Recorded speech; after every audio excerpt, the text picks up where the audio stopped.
Halo, selamat siang. Kembali lagi bersama aku Sukma Wijaya di channel Cerita Anak Rantau. Jadi, sebagaimana janji aku kemarin kepada kalian semua, hari ini aku mau fokusin bahas tentang penghasilan, pendapatan atau gaji yang bisa kalian dapetin ketika kalian bekerja di Dubai atau di Abu Dhabi. Ingat, di Dubai atau di Abu Dhabi ya. Tapi kali ini aku bakal lebih fokuskan lagi kepada hospitality company atau perusahaan yang bergerak di bidang pelayanan. Baik itu sebagai housekeeping, waiters atau food and beverage attendant, front office, GSA, dan lain sebagainya yang gak bisa aku sebutin. Jadi untuk permasalahan gaji, penghasilan atau pendapatan ini setiap company memiliki kebijakan yang berbeda dan tentunya sebagaimana pendirian company itu masing-masing.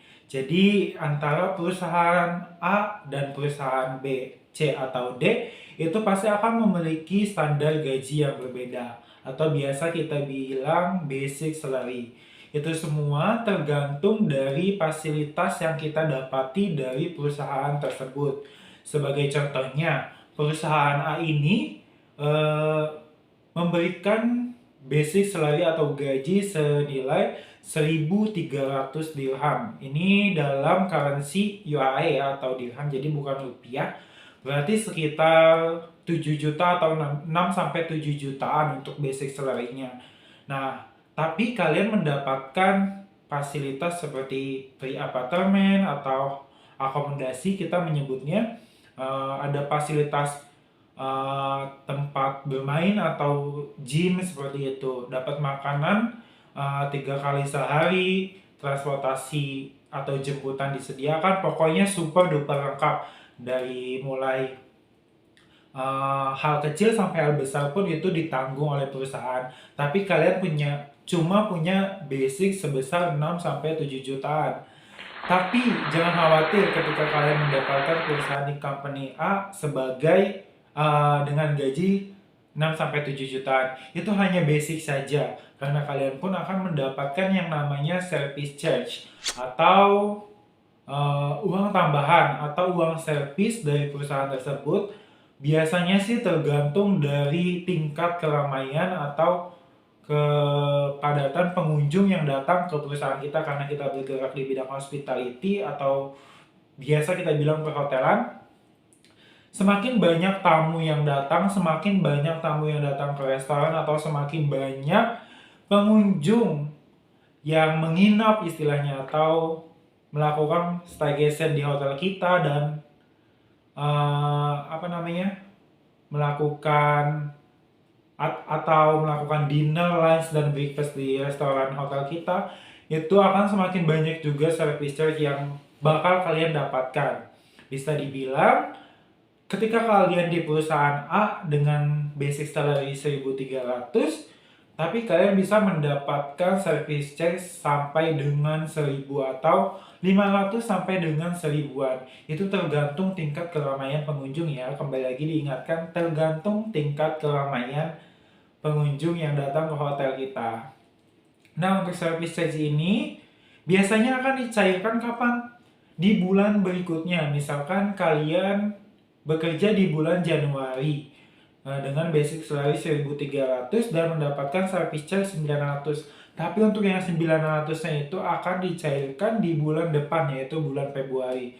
Jadi service charge bulan Januari akan didapatkan di bulan Februari. Karena minimal untuk pekerja hotel di sini itu karena memang selalu ramai ya, saya ketahui ini selalu ramai, bisa memegang uang 8 sampai tergantung bagiannya mungkin jadi 8 sampai 10 jutaan per bulan. Misalkan untuk waiters itu bisa memegang atau menyimpan 8 juta. Ini 8 juta itu udah bisa kalian kirim semua ke kampung. Karena semua kebutuhan kalian kecuali alat-alat mandi dan jajan itu mungkin masih kita tanggung sendiri. Tapi untuk makan, tidur, dan lain sebagainya, transportasi segalanya, cucian untuk uniform ya, cucian itu juga ditanggung sama perusahaan. Jadi kita tinggal ngumpulin aja, kita punya laundry di akomodasi, kita tinggal simpan. Nah, untuk 8 juta ini itu udah termasuk sangat sangat cukup gitu. Kita bisa kirim sekitar 5 jutaan ke kampung atau 3 juta itu bisa buat kita simpan. Tapi ingat, gaji kita itu setiap orang beda-beda ya istilahnya. Waiter bisa jadi dapat 8 juta, tapi bartender itu bisa jadi dapat 8 sampai 10 jutaan per bulan. Beda lagi dengan supervisor, manager, atau front office. Tapi untuk front office kita tidak ada service charge ya teman-teman.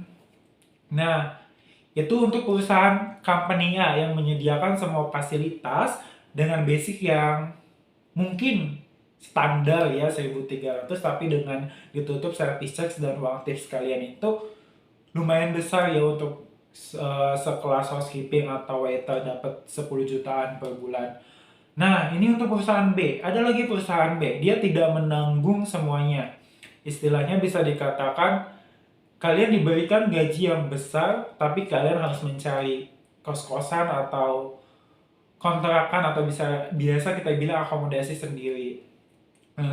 Terus perusahaan tidak menanggung makan, perusahaan tidak memberikan fasilitas seperti gym, laundry, dan lain-lainnya.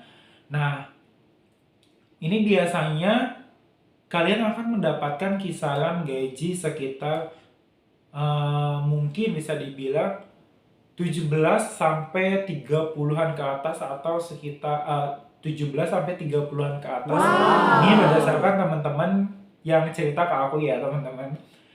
Jadi kembali lagi tergantung kepada company-nya untuk masalah gaji ini. Baik itu perusahaan A atau perusahaan B, yang terpenting kita bisa bekerja secara baik dan benar tentunya.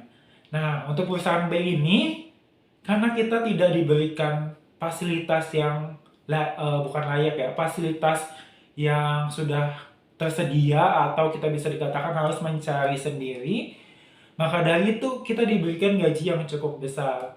Berdasarkan cerita teman aku yang di Dubai, dan di mana dia mendapatkan gaji sekitar 4.000 dirham, bisa dibilang, atau sekitar mungkin 20 jutaan ya teman-teman, 20 juta ke atas.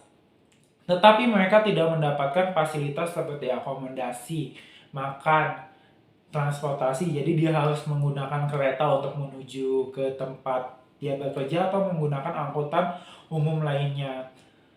Nah, buat teman-teman kira-kira mau pilih yang mana nih? Yang sudah disediakan semuanya sudah siap, tapi kalian cuma bisa pegang 2.000 dirham per bulan, atau mau kalian pegang yang besar tapi kalian harus mencari atau mendapatkan fasilitas itu secara sendiri.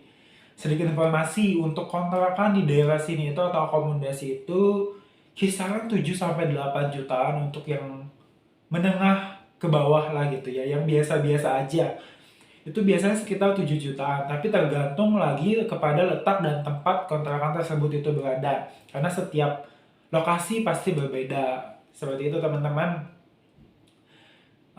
Sekali lagi aku ingetin nih, buat kalian semua, kalau misalkan mau kerja atau mau mencoba ke luar negeri, yang terpenting itu hitung kalian cari pengalaman. Tapi kalau aku jujur sih ya, aku kesini karena butuh uang.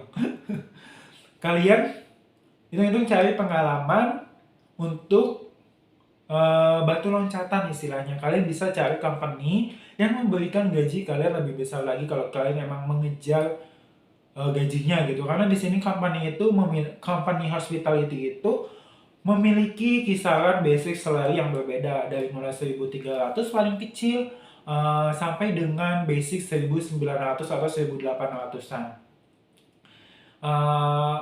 Ini sih tergantung kepada pemikiran kalian. Jika kalian emang orang yang gak mau ribet, silakan cari company dengan kriteria A.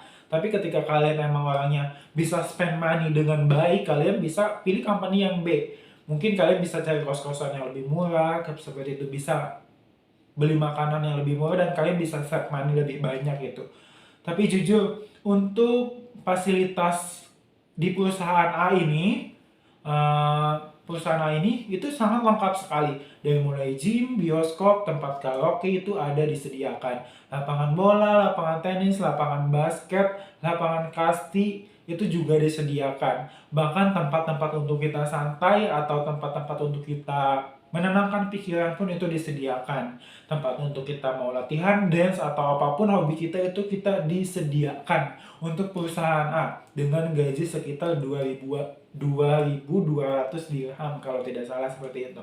Tapi untuk perusahaan B ini sama sekali kalian tidak disediakan fasilitas apapun, tapi kalian bisa mengantongi uang sekitar 4.000 atau 3.000 dirham. Tapi kembali lagi, apa kalian bisa spend money untuk membayar kosan, laundry, dan membeli makanan? Karena jujur di sini makanan itu cukup mahal ya teman-teman. Bisa dibilang beda jauh sama di Indonesia karena untuk dapat makanan di sini tuh lumayan harganya cukup lumayan. Tapi memang ada beberapa tempat makan yang cukup terjangkau harganya dan rasanya juga nggak begitu mengkhawatirkan tentunya. Jadi ini penjelasan tentang gaji yang aku sampaikan ke kalian. Kalau kalian mau lebih jelas lagi, nanti aku coba tunjukin salah satu slip gaji aku. Tapi aku bakal blur penghasilan aku di sana. Aku akan cukup menjelaskan bahwa ini rincian pendapatan kita ketika kita bekerja di hospitality company atau perusahaan yang bergerak di bidang pelayanan. Nanti untuk video selanjutnya, aku bakal bahas tentang apa sih itu perusahaan hospitality atau hospitality company. Karena aku yakin teman-teman di sini itu masih pada bingung. Hospitality company itu apa? Kayak gitu. Gimana bisa kerja di sana? Kayak gitu. Atau kerjaannya ngapain aja sih? Nah, itu tergantung departemennya karena di hospitality company ini banyak sekali departemennya, dimulai dari entertainment, food and beverage, tempat aku bekerja ini. Ada housekeeping departemen atau biasa dibilang itu yang ngurusin tempat-tempat tidur yang ada di hotel itu. Untuk lebih jelasnya nanti aku bahas ya. Dan entertainment ini biasanya kayak ada pianis, pemain gitar, drum, atau penyanyi yang biasanya kalian pernah lihat di lobi-lobi hotel seperti itu. Ada juga bartender, itu masuknya ke food and beverage, dan departemen lainnya seperti ada front office atau GSA biasanya kita nyebutnya. Nah, biasanya kalian ketika akan memutuskan apply kerja ke sini itu kalian pasti bakal ditanya, pengalaman kamu sebelumnya di hotel mana atau di perusahaan mana seperti itu. Jadi tentunya kalian harus benar-benar punya pengalaman mungkin ya, minimal 2 tahun atau 3 tahun untuk bisa bekerja ke sini. Atau mungkin kalian lulusan dari sekolah perhotelan, itu kalian bisa langsung apply saja karena itu bisa dikatakan sebagai pengalaman. Oke, aku rasa ini cukup buat pembahasan kali ini. Mohon maaf sekali lagi apabila banyak banget kekurangan ketika aku menyampaikan sedikit wawasan kepada kalian. Mungkin dari pronunciation atau pelafalan aku kurang jelas atau kalian sulit memahami, kalian boleh tanya langsung di komentar, di kolom komentar.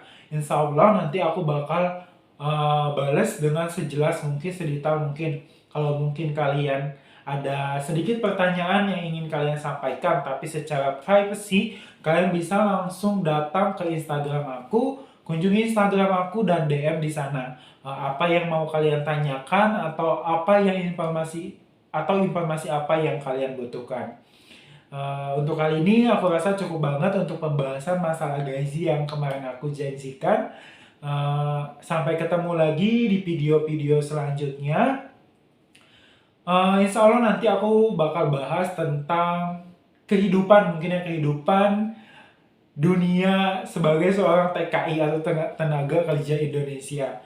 Sampai jumpa, sampai ketemu lagi. Semoga kalian dalam keadaan sehat dan dalam lindungan serta berkahnya Allah Subhanahu wa taala. Wassalamualaikum warahmatullahi wabarakatuh.